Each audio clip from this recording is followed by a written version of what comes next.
Heute, vor einem Jahr, überfielen Hamas-Terroristen Israel, ermordeten über 1200 Menschen, vergewaltigten Frauen, plünderten und brannten Häuser nieder. Dann nahmen sie 240 Israelis als Geiseln, verschleppten diese in den Gazastreifen. Die Bilder dieses brutalen Überfalls vom 7. Oktober 2023 haben sich in die Köpfe der Menschen eingebrannt. Alina Quast.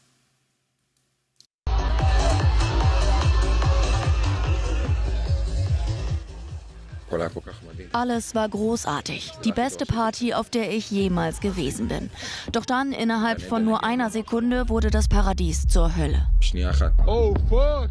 Es ist gegen 6:30 Uhr am Morgen des 7. Oktobers. Wie hunderte andere feiert Elad Hakim auf dem Supernova-Festival nahe der Grenze zu Gaza. Plötzlich schießen Raketen über ihre Köpfe hinweg und Hamas-Terroristen landen mit Gleitschirmen auf israelischem Boden. Die Festivalbesucher rennen um ihr Leben, auch Elad Hakim kann fliehen. Viele andere werden von den Terroristen erschossen. Manche, so lauten Augenzeugenberichte später, werden vorher vergewaltigt. Zur gleichen Zeit heulen in etlichen Landesteilen die Sirenen. Mindestens 2200 Raketen feuert die Hamas auf Israel. Rund 3000 Terroristen durchbrechen an 29 Stellen den Grenzzaun zwischen Gaza und Israel. Sie überfallen Militärposten und 21 Kibbutze, darunter Be'eri, Reim und Niros. Die Angreifer filmen, wie sie bestialisch ganze Familien ermorden. Voller Angst versuchen Angehörige, ihre Liebsten per Handy oder über soziale Netzwerke zu erreichen. Da war ein Video, meine Oma auf dem Boden in ihrem Haus getötet. Alles war voller Blut. Der Terrorist hat das Video auf die Facebook-Seite meiner Oma hochgeladen. Noch am selben Tag wendet sich Israels Ministerpräsident Benjamin Netanyahu an die Bevölkerung, erklärt: Bürger Israels, wir befinden uns im Krieg. Kurz darauf startet Israels Armee Luftangriffe auf Gaza. Währenddessen verschleppen Hamas-Terroristen hunderte Israelis, töten über 1100 Menschen. Heute, ein Jahr danach, sind noch immer 101 entführte Israelis in den Händen der Hamas-Terroristen. Und darüber wollen wir jetzt sprechen. Bei mir im Studio begrüße ich Alon Gad. Er ist Opferangehöriger der Geiseln im Gazastreifen und Dr. Melody Sucharewitsch, Politikberaterin aus Israel. Schön, dass Sie beide hier bei uns sind an diesem 7. Oktober. Herzlich willkommen. Hallo. Herr Gad, Ihre Schwester wurde ermordet von der Hamas nach langer Geiselhaft. Ihre Frau, die kam im Rahmen eines Geiseldeals frei. Welche Gedanken schießen Ihnen heute an diesem 7. Oktober 2024 in den Kopf?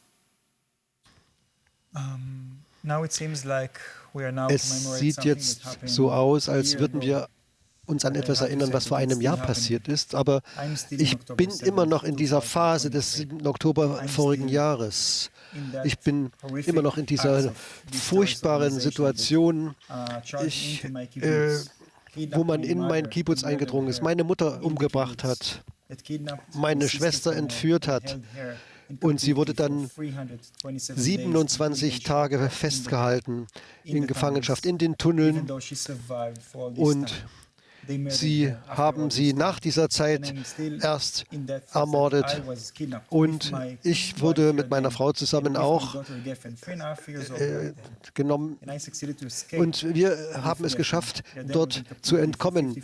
Und sie war dann viele Tage in Gefangenschaft. Das ist bei mir immer noch präsent. Und ich bin heute hier, um Ihnen auch zu zeigen, dass es möglich sein muss, einen Deal zu erreichen. Das sollte jetzt erreicht werden. So wie es damals für einige geschafft wurde, das sollte jetzt den anderen auch möglich gemacht werden. Ja, denn also Ihre Frau, die eben im Rahmen dieses Deals freikam, wie geht es Ihrer Frau heute und wie verbringt sie diesen 7. Oktober? Das ist ja für uns alle unvorstellbar. Wir haben jeden Tag mit dieser Lage zu tun. Auch sie hat Schwierigkeiten, wie jeder in Israel, denn sie vermisst ja immer noch viele Menschen. Wir sind ja damals in die Bunker gerannt. Wir haben sie gerettet vor einem Jahr aus dieser Schreckensherrschaft. Aber es ist immer noch in meinem Kopf, wenn ich mein Kind in der Hand halte, in den Armen halte und vor den Raketen flüchte. Es ist jeden Tag immer noch Teil unseres Lebens und unserer Herausforderungen, mit denen wir täglich zu tun haben. Ihre Frau hatte eben das Glück, im Rahmen eines Deals freizukommen. Und Sie haben es gerade schon erzählt, Ihre Mutter und Ihre Schwester wurden beide ermordet. Frau Sucharewitsch, es sind ja immer noch ungefähr 100 Geiseln in der Gewalt der Hamas. Allerdings weiß man nicht genau, welche davon noch leben, wie viele davon noch am Leben sind, wie viele möglicherweise schon tot sind. Was glauben Sie, wie hoch stehen denn die Chancen, dass möglichst viele noch leben?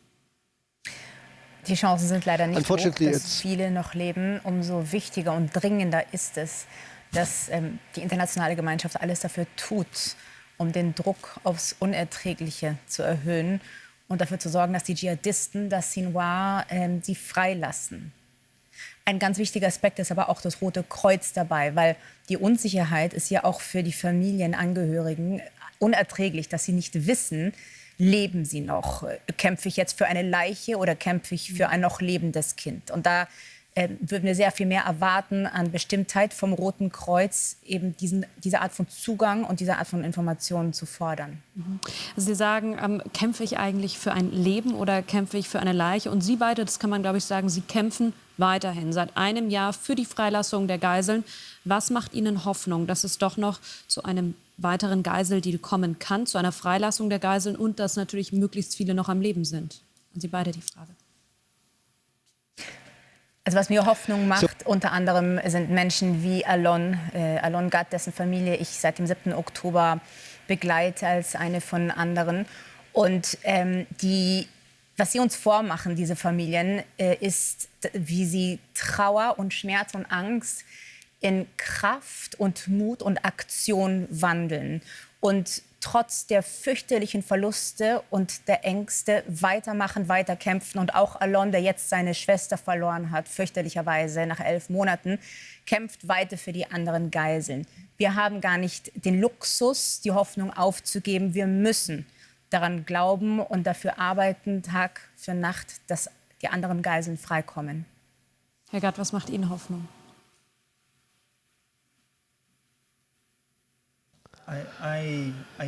Ich weiß, es gibt Menschen, die jetzt noch in den Tunneln am Leben sind. Wir haben Lebenszeichen bekommen. Es gibt Familien, die Lebenszeichen von ihren Verwandten über die Armee und über den Geheimdienst bekommen haben.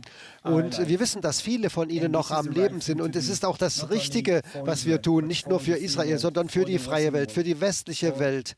Für uns selbst müssen diese Menschen gerettet werden. Als ich damals gefangen genommen wurde, ich habe mit meinen eigenen Augen das Massaker gesehen. Und das ist etwas, was ich vielleicht akzeptieren muss, aber Sie sollten es nicht akzeptieren und die Welt sollte es nicht akzeptieren. Und es geht ja immer noch weiter. Es gibt immer noch Menschen, die am Leben sind, in den Tunneln gefangen gehalten werden und wir müssen sie befreien. Wenn wir sie befreien wollen, dann... Wenn wir es nicht schaffen, wird der Terror gewinnen und das nächste Mal wird es dann hier in Deutschland so passieren. Wenn Deutschland jetzt nichts dagegen tut, dann wird es demnächst hier genauso passieren. Weil Sie gerade schon eben Deutschland ansprechen, Sie sagen, Deutschland muss auch reagieren. Sie beide, Sie waren ja sehr, sehr häufig in diesem vergangenen Jahr in Deutschland, auch bei uns im Studio, haben immer wieder erzählt von Ihrer Geschichte, Herr Gad, eben mit der Entwicklung, Ihre Frau, dann jetzt die Ermordung Ihrer Schwester, Frau Sucharewitsch, Sie auch immer ganz vorne mit dabei, um eben zu kämpfen. Was erwarten Sie auch von der Bundesregierung? Tut man da wirklich genug, um eine Freilassung der Geiseln zu erreichen? Sie haben gerade gesagt, das droht uns auch in Deutschland.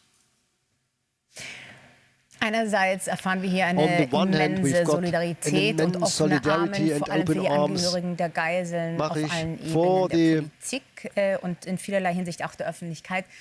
Andererseits erfahren wir auch immer wieder ein Stottern, wie wir es jetzt vor kurzem erst gesehen haben, als ein Waffenembargo plötzlich es darüber Gerüchte gab. Und das wiederum sind verheerende Signale unseren gemeinsamen Feinden gegenüber. Denn die Hamas fühlt sich natürlich durch so etwas bestärkt und damit sinkt auch die Motivation, irgendetwas dafür zu tun, um die Geiseln zu befreien. Also Klarheit wie Alon richtig sagt, das Verständnis, dass Israel diesen Kampf nicht nur für sich alleine kämpft, sondern für die gesamte freie Welt. Dass die Gefahren, mit denen wir es zu tun haben, genau die Art von Dschihadismus ist, die gerade hier auch an der Pforte klopfen von Deutschland und von Europa. Diese Klarheit erwarten wir uns von Deutschland. Herr Gatt, wie lautet Ihr Appell an die Bundesregierung und auch an die deutsche Zivilgesellschaft?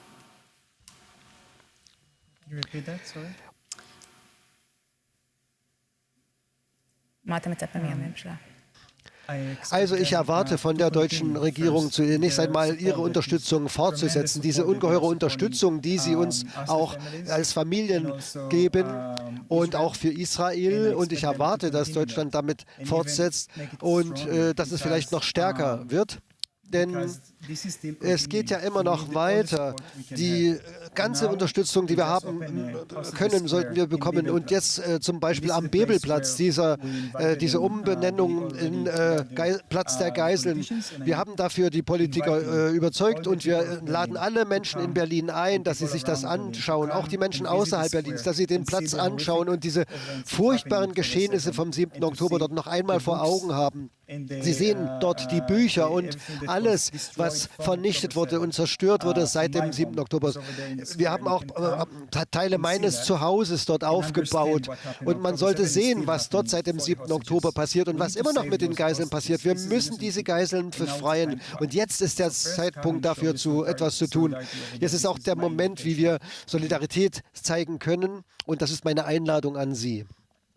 Vielleicht eine letzte Frage noch. Wenn wir uns jetzt anschauen, was in diesem Jahr passiert ist und was heute ist. Es ist ja praktisch ein Mehrfrontenkrieg von Israel. Israel wird attackiert, wird bombardiert von mehreren Seiten und wehrt sich auch. Glauben Sie, es gibt irgendwann wirklich die Chance auf Frieden in dieser Region? Eine Chance auf Frieden gibt es immer. Die Frage ist, wann und wie natürlich. Und solange wir es zu tun haben mit einer perfiden, bösartigen, bestialen Front, angeführt vom Iran, die eben nur Chaos und Terror möchte in dieser Region und die Proxys weiß einzusetzen, wie die Hamas und die Hisbollah und die Houthis und so weiter. Solange die Haltung dieser Front gegenüber nicht beantwortet wird mit einer klaren Gegenfront der freien Welt, der Demokratien, die standhaft gemeinsam stehen an der Seite Israels, gibt es auch nicht viel Grund zu Optimismus. Wenn die Extremisten weg sind, wenn es im Gazastreifen keine Hamas mehr gibt, im Libanon keine Hisbollah gibt, die palästinensische Bevölkerung deradikalisiert wird und nicht mehr davon träumt, als Schahid zu sterben und es gut findet, Juden zu töten und die Mutter anruft und erzählt, wie viele Juden gerade ermordet wurden und sich dabei freut, wie es am 7. Oktober sehr, sehr oft leider Gottes per Live-Video gezeigt wurde, dann haben wir Grund zu Optimismus und dann hoffen wir alle sehr in Israel, dass wir Frieden sehen werden und Sicherheit und das, was wir eigentlich alle wollen. Ganz herzlichen Dank, Alon Gatt, Melody Sucharewitsch, für den Besuch hier bei uns im Studio. Und von meiner Seite noch ganz viel Kraft. Herzlichen Dank für Ihren Kampf. Und wir hoffen natürlich alle, dass es noch zur Rettung von weiteren Geiseln aus dem Gazastreifen kommt. Vielen Dank für den Besuch heute am 7. Oktober. Dankeschön.